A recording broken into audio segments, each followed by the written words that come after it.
Hello बच्चों, कैसे हो सब लोग? बढ़िया। करें कंटिन्यू एटॉमिक स्ट्रक्चर। चलो, तो आज अपन कुछ इंपॉर्टेंट डेफिनेशन सीखते हैं। क्या पर्पज है, क्योंकि बहुत सारे न्यूमेरिकल्स है, बहुत सारे क्वेश्चन है एटॉमिक वाले, वो डेफिनेशन स्पेसिफाई होते हैं। यदि डेफिनेशन आती है तो कर पाओगे, नहीं तो नहीं कर पाओगे। हालांकि इसमें बहुत सारा न्यूमेरिकल पोर्शन ऐसा नहीं होता कि भाई आपको बहुत बड़ी कैलकुलेशन करनी है, आपको ऐसा कुछ फॉर्मूले याद करने, बहुत कुछ ऐसा नहीं करना। लेकिन एक छोटी सी डेफिनेशन से यदि आपका क्वेश्चन हो रहा है तो आपको जरूर याद रखनी चाहिए, ठीक है। हालांकि बोहर के एटॉमिक मॉडल में ही इंक्लूडेड है, बोहर के एटॉमिक मॉडल में ही क्वेश्चन आते हैं, ठीक है भाई। करें स्टार्ट। सबसे पहली डेफिनेशन लेते हैं अपन लोग, ग्राउंड स्टेट।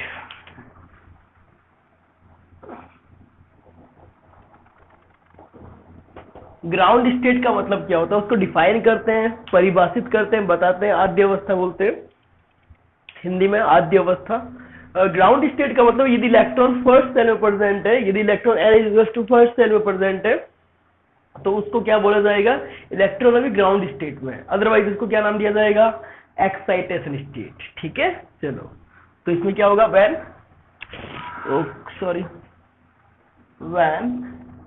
इलेक्ट्रॉन इज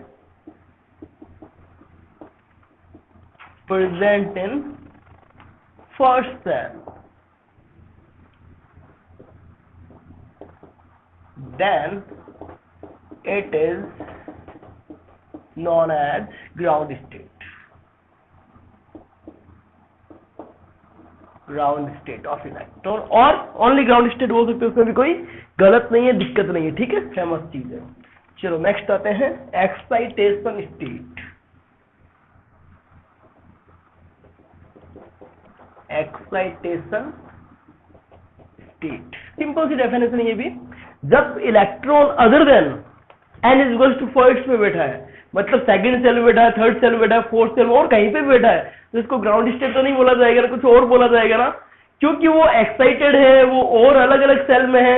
इसका मतलब उसका नाम क्या रख दिया गया, एक्साइटेशन स्टेट। किसी भी एक चीज ध्यान रखना, यदि बोहर मॉडल सिंगल इलेक्ट्रॉन, ये सारी डेफिनेशन सिंगल इलेक्ट्रॉन की चीज के लिए मैंने पहले ही बोला था, बोहर मॉडल के लिए वैलिड डेफिनेशन ये सारी की सारी, ठीक है। तो किसी भी एटम के अंदर इन्फिनिट सेल हो सकते हैं, भले इलेक्ट्रॉन एक हो, पॉसिबल है वो किसी भी सेल में घूम रहा हो, ठीक है। चलो, तो नेक्स्ट क्या होगी, एक्साइटेशन स्टेट। एक्साइटेशन स्टेट का मतलब क्या है, when electron is present in other than first cell, then it is known as excitation state। यदि फर्स्ट सेल के अलावा कहीं प्रेजेंट है तो उसको क्या बोला जाएगा, एक्साइटेशन स्टेट। अब जैसे n इज टू 2 पे इलेक्ट्रॉन बैठा है, सेकंड सेल में बैठा है, तो इसको बोला जाएगा फर्स्ट एक्साइटेशन स्टेट, क्योंकि ये पहला ही इसका फुट है, पहला ही पैर है, पहला ही कदम है जहां वो रखेगा। n is to 3 second excitation state, n is to 4 is third excitation state. इसमें बहुत सारे क्वेश्चन पूछे जाते हैं। n is to 5th fourth excitation state, और n इज टू nth, किसी nth सेल में, तो देखो 2 पे 1 आ रहा है, 3 पे 2 आ रहा है, 4 पे 3 आ रहा है, 5 पे 4 आ रहा है, n पे n-1 नहीं आएगा क्या, n-1th एक्साइटेशन स्टेट, ठीक है। इसमें कंफ्यूजन नहीं होना, मतलब बहुत बारी सेल वो नहीं बता कि इलेक्ट्रॉन को सेल नहीं बोले कौन सा सेल में, वो क्या बोल देगा, 5th एक्साइटेशन स्टेट में इलेक्ट्रॉन बैठा है, मतलब 5th एक्साइटेशन स्टेट, मतलब यहां से एक जा रहा है दूसरे सेल में, मतलब 5th का मतलब 6th सेल हो गया वो, ठीक है। तो कंफ्यूजिंग टर्म्स दी जाती है ताकि बच्चा कंफ्यूज और न्यूमेरिकल्स ना कर पाए। बहुत सारे इस वजह से न्यूमेरिकल नहीं कर पाते क्योंकि उनको डेफिनेशन नहीं पता होती, ठीक है। चलो नेक्स्ट टर्म की ओर चलते हैं अपन लोग। तो 2 इंपॉर्टेंट टर्म सीखी अपन लोगों ने, बहुत ही इंपॉर्टेंट चीज थी। नेक्स्ट है एक्साइटेशन एनर्जी। अब यार इलेक्ट्रॉन को आप आगे भेजना चाहते हो, नेक्स्ट है, लिख देते पहले अपन लोग। थर्ड है एक्साइटेशन एनर्जी। इसका मतलब क्या है, आप इलेक्ट्रॉन को एक्साइट करना चाह रहे हो, आप इलेक्ट्रॉन को हायर सेल में भेजना चाह रहे हो। एक्साइट करने का जो एनर्जी चाहिए उसको एक्साइटेशन एनर्जी बोलो, ये सिंपल टर्म में बोलना चाहिए। और डेफिनेशन बोलना चाहिए तब भी ऐसी बोली जाएगी क्या, द मिनिमम एनर्जी है the energy required to excite an electron from any shell to any other shell, that is known as excitation state. लेकिन अपन ने एक्साइट करने के लिए कुछ चीजें फिक्स कर दी फर्स्ट सेल से। यदि फर्स्ट सेल से आप किसी भी सेल में भेजते हो मतलब तो उसको एक्साइट करने के लिए एनर्जी चाहिए, ठीक है। तो किसी भी सेल में भेजने के लिए कहां से, फर्स्ट सेल से, और किसी और सेल में भेजने के लिए जितनी एनर्जी रिक्वायर्ड है उसको क्या नाम दिया गया है, एक्साइटेशन एनर्जी। अभी अपन चेक करते हैं, इसके एग्जांपल भी लेंगे, ठीक है भाई। पहले डेफिनेशन देते हैं इसकी, क्या है, क्या, the energy required, the energy required to excite an electron from first cell to any cell, any other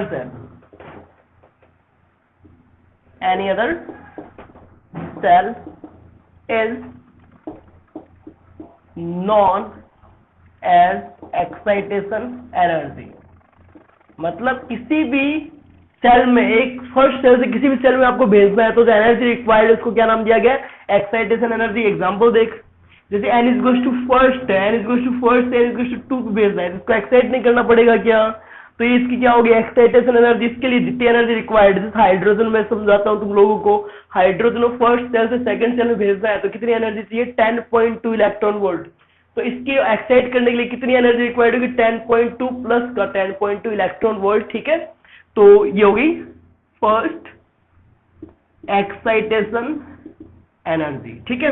लेकिन मैं बोलता हूँ n इज टू 1 से 2 पे की जगह 3 पे भेजना हूँ, 1 से 2 की बजाय 3 पे भेजना हूँ, तो इसका मतलब सेकंड एक्साइटेशन एनर्जी नहीं हो जाएगी क्या, समझ आई बात। सेकंड क्यों हुआ, क्योंकि आपको जो भेजना है वो दूसरा पद आ गया, दूसरा स्टेप होगा, ऐसा बोल दो सेकंड एक्साइटेशन स्टेट में भेज रहे हो आप, सही है। n is goes to first से n is goes to third की जगह आप फोर्थ में भेजो, तो आप थर्ड एक्साइटेशन स्टेट में नहीं भेज रहे क्या, इसको थर्ड एक्साइटेशन एनर्जी नहीं आ जाएगी क्या। तो बेसिकली एक्साइटेशन एनर्जी है क्या, जो एक्साइटेशन एनर्जी है उस सेल का डिफरेंस इधर फर्स्ट सेल से, जैसे फर्स्ट एक्साइटेशन एनर्जी है, ध्यान से देखना, n is goes to first, n is goes to ns में भेजना, इससे मैं कुछ समझाना चाहूंगा। तो n-1 एक्साइटेशन एनर्जी नहीं होगी क्या, और इसकी वैल्यू कितनी होगी, ns सेल और फर्स्ट सेल का energy difference E of n minus E of 1 का मोड ले लो, क्योंकि ये वैल्यू पॉजिटिव आनी चाहिए, क्योंकि आपको एक्साइट करने के लिए पॉजिटिव एनर्जी देनी पड़ती है, ठीक है। तो जैसे आप बात करते हो फर्स्ट से सेकंड में, तो इसके लिए मैं क्या बोलूंगा, सेकंड और फर्स्ट का energy difference that is minus का जो भी डिफरेंस आपको प्लस में रखना, बस ये कहना चाहता हूं मैं, 10.2 तो प्लस का 10.2 इलेक्ट्रॉन वोल्ट आपको एनर्जी देनी पड़ेगी, ठीक है। चलो, तो एक्साइटेशन एनर्जी बड़ी काम की चीज थी, काफी सारे न्यूमेरिकल्स आते हैं, पूछी जाती है वैल्यूज एक्साइटेशन एनर्जी की, तो आप लोग कर पाएंगे उम्मीद करता हूँ, ठीक है। चलो कुछ आगे और डेफिनेशन से चलते हैं। नेक्स्ट है आयोनाइजेशन एनर्जी। अब 3 जो लगातार डेफिनेशन है, जैसे ये 3 डेफिनेशन आई थी वो एक दूसरे से रिलेटेड थी। Next 3 definition are related to each other. Next जो तीनों डेफिनेशन है वो एक दूसरे से बढ़िया से रिलेटेड है। चलो, तो नेक्स्ट है ionisation energy, that is 4th number.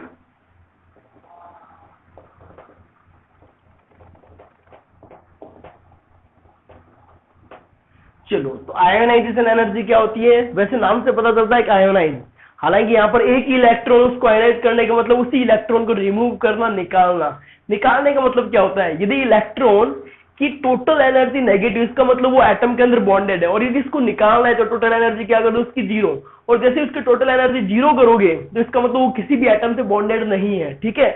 और टोटल एनर्जी 0 करने के लिए आपको सेल्स और इनफाइनाइट नहीं पुट करना पड़ेगा। क्यों, देखने एक बार कुछ अच्छी चीज है, E is goes to minus का 13.6 Z square upon N square, अपन लोगों ने सीखा हुआ है। यदि यहाँ पर इनफाइनाइट पुट करते हो तभी तो E 0 आएगा, मतलब इनफाइनाइट सेल की एनर्जी 0 होती है, और जब इलेक्ट्रॉन इनफाइनाइट सेल पे चला जाता है इसका मतलब वो एटम से बॉन्डेड नहीं है, क्योंकि मैंने बोला एनर्जी नेगेटिव का सिंबल जो होता है नेगेटिव, वो यही रिप्रेजेंट करता है कि वो एटम से रिलेटेड है, एटम से जुड़ा हुआ, इससे बॉन्डेड है, ठीक है। चलो, तो आयोनाइजेशन एनर्जी बड़ी सिंपल सी चीज है, ठीक है। तो आपको रिमूव करना है इलेक्ट्रॉन को, या बोल दो इनफाइनाइट सेल में भेजना है, ठीक है भाई। तो इसका डेफिनेशन क्या होगा, the minimum energy required to remove an electron from first shell. पहले सेल से इलेक्ट्रॉन को रिमूव करना, निकालना, या इसका मतलब इनफाइनाइट भेजने के लिए जो मिनिमम एनर्जी, मिनिमम का मतलब बस वो वहां से निकलना ही चाहिए, आगे काइनेटिक में नहीं बदलने, कुछ एक्स्ट्रा दे दिया एनर्जी, वो बस निकलना ही चाहिए, उससे एग्जिट होना चाहिए। ऐसा नहीं कि इनफाइनाइट पे चला गया और कुछ काइनेटिक भी लेके घूम रहा है, ऐसा नहीं होना चाहिए, ठीक है। चलो, तो इसकी एक और डेफिनेशन बनाई जा सकती है, the energy required, the energy या मिनिमम एनर्जी बोल दो बोले, the minimum energy required to excite an electron from n is equals to first to n is equals to infinite। मतलब फर्स्ट सेल से इनफाइनाइट सेल में भेजने के लिए जो मिनिमम एनर्जी चाहिए वो एनर्जी की एक्साइटेशन एनर्जी, ये भी सही बात है, ठीक है।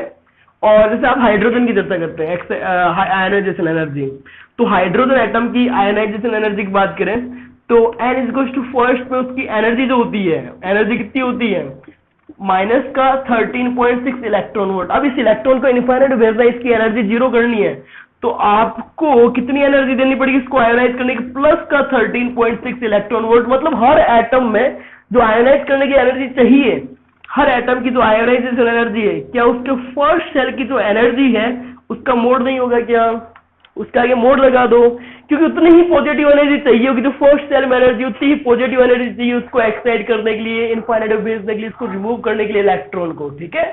चलो, तो ये आयोनाइजेशन एनर्जी कंप्लीट हो गई। और आयोनाइजेशन एनर्जी केवल फर्स्ट सेल से डिफाइन होती है, ठीक है, फर्स्ट सेल से ही रिमूव करना है। तो किसी ने पूछा सर फर्स्ट सेल से ही क्यों, आप सेकंड सेल से भी रिमूव कर सकते थे। तो मैंने कहा ठीक है यार, इसका मतलब एक और डेफिनेशन डिफाइन करनी पड़ेगी, तो नई डेफिनेशन डिफाइन की गई, सेपरेशन एनर्जी।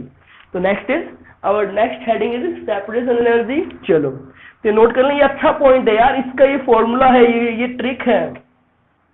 किसी भी जेड एटॉमिक नंबर का जो आयनाइजेशन एनर्जी होगा वो plus of first shell of energy होगा।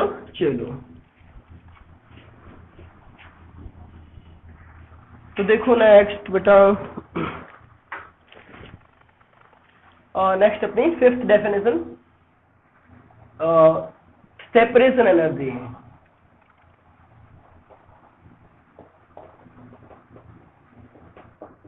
सेपरेशन एनर्जी अपने डिफाइन इसलिए की क्योंकि जब अपन आयोनाइजेशन एनर्जी को बोलते हैं फर्स्ट सेल के लिए, तो सेपरेशन एनर्जी के लिए बोल दिया गया किसी भी सेल से रिमूव करने के लिए जो एनर्जी चाहिए, लेकिन उसमें फर्स्ट को एक्सक्लूड कर दो, फर्स्ट को छोड़ दो, क्योंकि फर्स्ट को अपन आयोनाइजेशन के अंदर कंसिडर कर लिया, काउंट कर लिया, ठीक है भाई। चल, तो डेफिनेशन क्या रहेगी, the minimum energy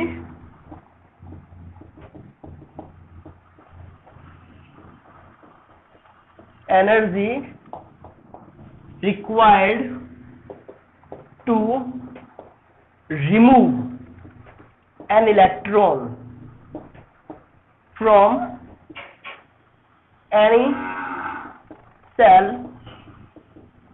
other than first shell. क्यों भाई, फर्स्ट सेल में क्या गड़बड़ थी, क्योंकि फर्स्ट सेल की एनर्जी को अपन ने इंक्लूड कर लिया था किसके अंदर, आयोनाइजेशन एनर्जी के अंदर, ठीक है। और क्या बोल सकते हो, इसको एक्साइट बोल सकते हो, ठीक है। तो इसके लिए क्या बोला जाएगा, जैसे n इक्वल्स टू सेकंड से मैं इनफाइनाइट भेज रहा हूं, तो ये पहला स्टेप है, पहला एक्साइटेशन स्टेट जहां से इनफाइनाइट पे भेजा जा रहा है, तो उसको नाम क्या दे दिया गया, फर्स्ट सेपरेशन एनर्जी। यदि n इक्वल्स टू 3 से n इक्वल्स टू इनफाइनाइट भेजते हैं तो इसको second separation energy, n equals to 4 से n इक्वल्स टू इनफाइनाइट भेजते हैं तो थर्ड सेपरेशन एनर्जी, और n इक्वल्स टू nth से n इक्वल्स टू इनफाइनाइट भेजते हैं तो देख लो n-1th सेपरेशन एनर्जी, ठीक है बच्चों। चलो, अब लास्ट सिक्स्थ डेफिनेशन यहाँ इंक्लूड कर सकता हूं, मैं लिख सकता हूं, इसका है बाइंडिंग एनर्जी। ये क्या है भैया, अभी दो वेराइटी दी बतादी आपने। देखो सिंपल सी बात है, जब आयोनाइजेशन एनर्जी और सेपरेशन एनर्जी दो डिफरेंट चीजें थी। एक सिर्फ साला जो पहला बंदा आयोनाइजेशन, वो केवल फर्स्ट सेल से इनफाइनाइट भेजने को बता रहा है, और सेपरेशन 2 से लेके और सबसे बता रहा है। तो लोगों से यार, तो अलग अलग क्यों कर रहे हो, आप इनफाइनाइट में भेजना है, फर्स्ट से इनफाइनाइट भेज दो तो अलग डेफिनेशन दे रहे हो, और सेकंड या किसी और आगे से आप इनफाइनाइट भेज दो तो अलग से डेफिनेशन दे रहे हो। अच्छा है यार कि आप ऐसी अलग अलग डेफिनेशन मत दो, ऐसा करो कि फर्स्ट सेकंड थर्ड किसी से भी इनफाइनाइट भेजो, आप एक सिंगल डेफिनेशन पिरो दो, एक सिंगल डेफिनेशन बना दो ना यार, ताकि हमारा कंफ्यूजन दूर हो जाए। तो फिर क्या, binding energy next heading next definition तो बोला गया, आप कहीं से भी इनफाइनाइट भेजो, और कहीं से भी इनफाइनाइट भेजोगे तो उसका नाम क्या दिया, बाइंडिंग एनर्जी। ठीक है, चलो देखो, the minimum energy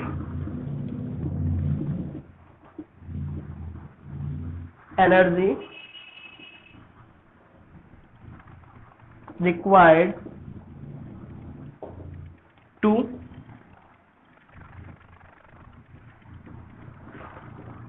excite an electron from any cell, किसी भी सेल से, to n is equals to infinite cell is known as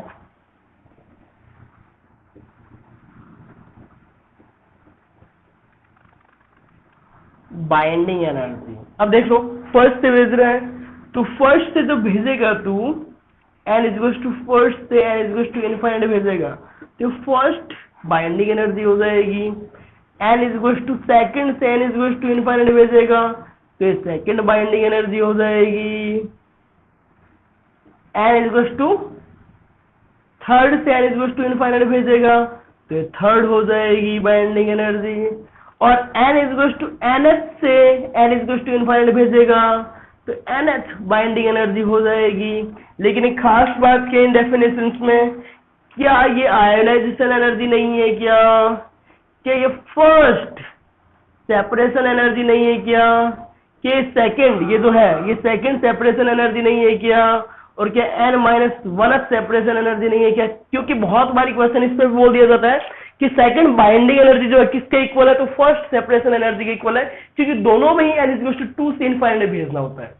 ठीक है, अब इसमें बहुत सारे क्वेश्चन रेशियो में पूछे जाते हैं, बहुत सारे क्वेश्चन इस सब पार्ट बन के आते हैं, एक बड़े क्वेश्चन का, एक अच्छे क्वेश्चन का। तो आप लोगों को जब तक सारी डेफिनेशन याद नहीं होगी और इस तरह से रिप्रेजेंटेशन याद नहीं होगा तब तक आपको दिक्कत रहेगी। प्लीज आप सारी डेफिनेशन याद करें, और इसके अलावा कैसा डाउट है, कोई भी डाउट है तो आओ मेरे कमेंट बॉक्स में कमेंट करो, पूछो मेरे से, और नहीं तो आप पब्लिकली नहीं पूछना चाहते हैं तो मेरा नंबर है यार, वहां जाके पूछ लो। तो बच्चों वीडियो को लाइक करें, उस पर कमेंट करें और उसको शेयर करें, सब्सक्राइब करें। यदि आपको कोई भी डाउट है तो नीचे डिस्क्रिप्शन में आपको एक लिंक दिया हुआ है और उस पर अपना डाउट रूम पे जाएं, ग्रुप पे जाएं, और जैसे भी डाउट है प्लीज आप पूछें, आपके लिए फैसिलिटी दी गई है। और शेयर करना ना भूलें आप लोग, ठीक है।